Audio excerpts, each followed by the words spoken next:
ഒത്തിരി സ്വപ്നങ്ങൾ സീരിയലിൻ്റെ ഏറ്റവും പുതിയ പ്രൊമോ റിവ്യൂയിലേക്ക് എല്ലാ കൂട്ടുകാർക്കും സ്വാഗതം. അങ്ങനെ വാലന്റൈൻസ് ഡേക്ക് ആണെങ്കിൽ വിവേകിൻ്റെ ബന്ധത്തിൽപ്പെട്ട ഒരു അമ്മൂമ്മ മരിക്കുന്നത് കാരണം അങ്ങോട്ടേക്ക് വിവേക് പോകേണ്ടി വരുന്നു.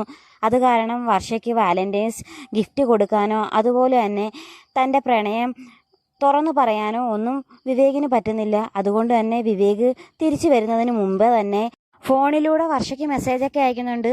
നീ കാരണം എൻ്റെ ജീവിതം ഇപ്പം വളരെ മനോഹരവും സന്തോഷപൂർണ്ണമാണെന്ന് വർഷയ്ക്ക് മെസ്സേജ് അയക്കുന്നുണ്ട്. മാത്രമല്ല തൻ്റെ പ്രണയദിന സമ്മാനം വർഷയുടെ കയ്യിൽ എത്തിക്കുകയും ചെയ്യുന്നുണ്ട്.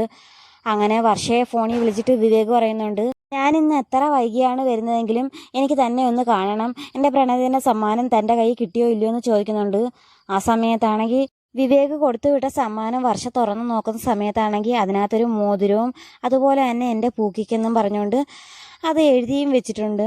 പിന്നീടാണെങ്കിൽ രാത്രി ഡോറ് വന്ന് തട്ടുന്ന സമയത്ത് വർഷ വിചാരിക്കുന്നുണ്ട്, എത്ര വൈകിയാലും എനിക്ക് തന്നെ കാണണം, തന്നോട് കുറച്ച് കാര്യങ്ങൾ സംസാരിക്കാനുണ്ടെന്ന് വിവേക് പറഞ്ഞതുകൊണ്ട് തന്നെ വിവേകായിരിക്കും എന്നും പറഞ്ഞ് വർഷ എന്ന് വാതിൽ തുറക്കുന്ന സമയത്താണെങ്കിൽ ആരോ ഒരാൾ തിരിഞ്ഞു നിൽക്കുന്നുണ്ട്. ഇരുട്ടിൻ്റെ മറവിൽ തിരിഞ്ഞു നിൽക്കുന്ന ആളിൻ്റെ മുഖം വ്യക്തമായപ്പം വർഷ വല്ലാതെ ഞെട്ടുന്നുണ്ട്.